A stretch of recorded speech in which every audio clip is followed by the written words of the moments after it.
জুলাই আন্দোলনে ছাত্র জনতার উপর হামলার এজাহারভুক্ত আসামি রাজশাহী ট্রাক মালিক সমিতির সভাপতি আবুল কালাম আজাদকে পুলিশে ধরিয়ে দেন বিএনপির এক পক্ষের নেতাকর্মীরা।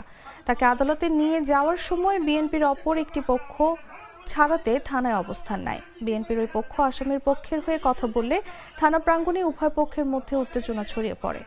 পরিস্থিতি এখন নিয়ন্ত্রণে আছে বলে জানিয়েছেন বোয়ালিয়া থানার ওসি মোস্তাক আহমেদ। এই হচ্ছে 5ই আগস্ট আমাদের যে ছাত্র জনতার উপরে যে আপনার হামলা মামলা হয়েছে, অস্ত্র এবং গুলি কেনার টাকায় দুজনকে দিয়েছে এই আবুল কালাম।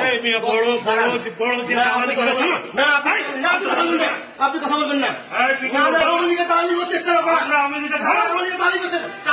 বিএনপি কি করে বিএনপি কোন পদে আছে?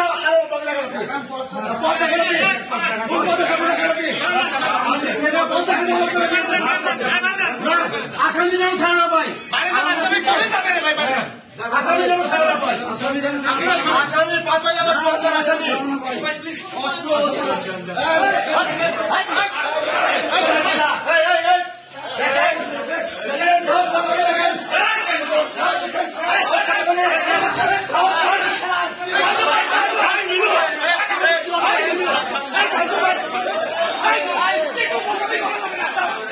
লাঠি দিল কেন?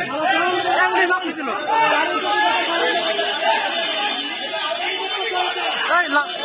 লাঠি দিল কেন উনি?